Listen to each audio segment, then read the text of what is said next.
Hello, it is May the 7th, 2024, and it's time for the weekly word, and the weekly word is name. Our key verse is Proverbs 22 and verse 1. A good name is to be chosen rather than great riches, and loving favor rather than silver and gold. So, the definition of a name is a word or a phrase by which something is known. It's a title. It's a word or phrase expressing some quality, some attribute. So, what's your name? What does your name mean? What do you call yourself? What do other people call you? Most importantly, what does God call you? What name does He use for you? So, in many countries that we work in, you can tell just by somebody's name what their religion is. The family will give them a name, and there's set Islamic names that indicate whether they are Sunni or Shiite. There are many names in majority Hindu countries that are the names of Hindu gods. And when you meet a person in these places with a name like Titus or Isaac or Rebecca, a clearly Bible name, you know by their name, just by their name, that they're a Christian. I met a man named Isaac, and I said to him, "How'd you get that name?" And he said, "Well, actually, when I was born, I was dedicated as a baby, and the priest gave me the name Buddha." He says, "But when I became a follower of Jesus, I changed my name to Isaac."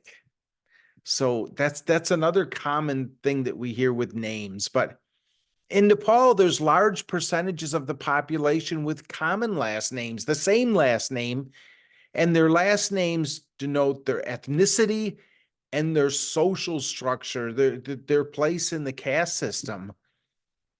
So different places have different cultures and different customs regarding names. For example, I'm named after my father, but they don't have that custom in Nepal or much of Asia. In Nepal, I had to go and register for a phone SIM. And so I had to bring all this documentation, and they asked my name. And then for a security question, they asked my father's name. It took me like 6 times to finally convince them that my father and I had the same name. So then the very next question was, "And what was your grandfather's name?" Well, when I told them the same name again, they said, "Sir, this is a government document." And I said, "Yes, but that is really my name and my father's name and my grandfather's name. And actually, it's my son's name." So the use of names, even though it's different from culture to culture, still one thing's the same, is that it denotes relationship. There's certain names that only a few people in the world call me. And again, those are mostly family names, names like son or dad or grandpa. So in Exodus 33, 18 and 19, Moses asked God to show him his glory, and God said, "I will make all my goodness pass before you, and I will proclaim before you my name." And then God started telling his name that he was the Lord, and that he was gracious and merciful and kind and long-suffering. And that's what God calls himself. That's what God says, "This is my name." So the names of God tell us his nature and character and who he really is. And an amazing study through the Bible is on the names of God, and whole books have been written on this subject. So, for the sake of time, I can't go through all of them, but hopefully what I'm saying will be enough to pique your interest to learn more. But last night at men's Bible study, we read this verse, and something jumped out at me in a whole new way. And this verse is a well-known verse, often quoted on the National Day of Prayer, and it's 2 Chronicles 7:14. "If my people who are called by my name will humble themselves and pray and seek my face and turn from their wicked ways, then I will hear from heaven and forgive their sin and heal their land." I've heard this verse many times, and we often focus on the humbling ourselves, the praying, the seeking God's face, the turning. But what jumped out at me for the first time last night was the fact that the preface to all this is that it is people who are called by my name.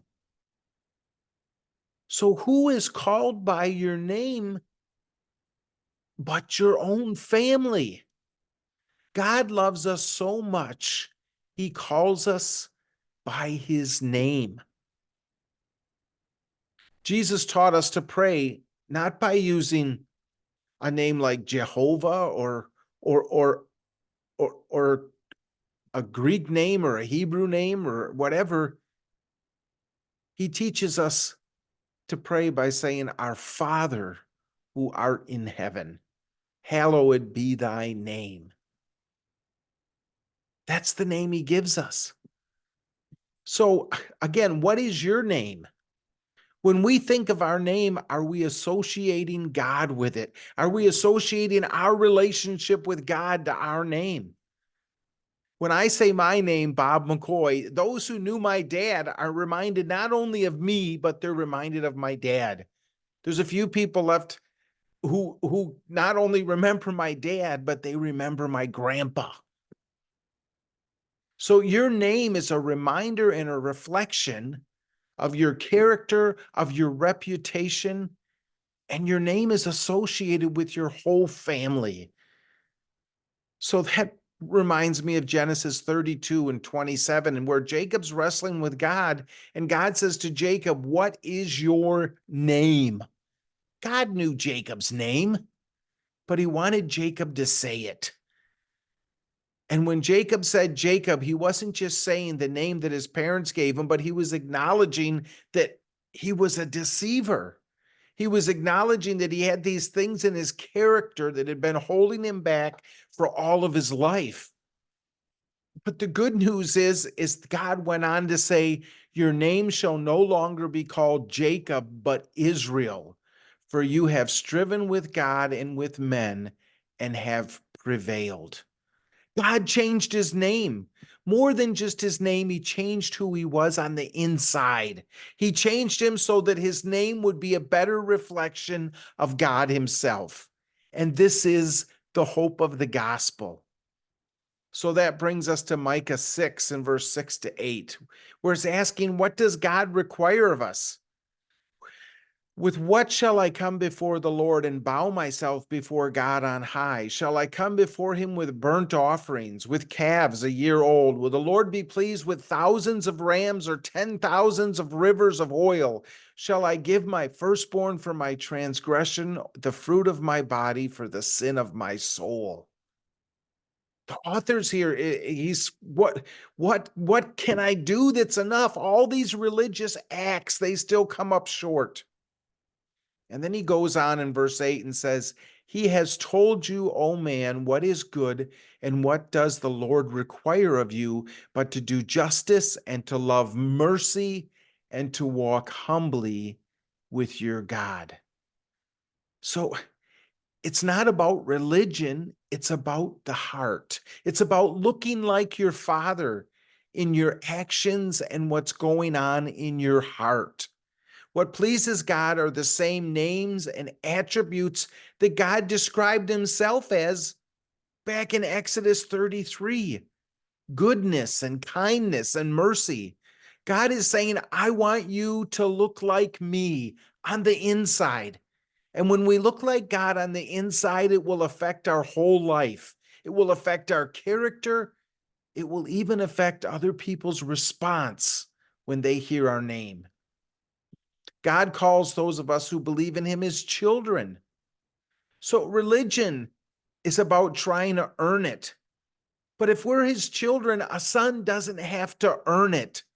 He just has to accept who he is, who he was born to be. He just has to believe what the Father really feels about him. I can't deny who my dad is. I look like him and I bear his name. So what is your name? Do you identify as a Christian? Are you a reflection of Jesus? As children of God, we can't earn it. We just have to accept it and believe it But if we truly believe it, it will change us from the inside out. No matter who we are, what we believe about our name, the name that God calls us has the potential to transform our lives. So God bless you. Have a wonderful week.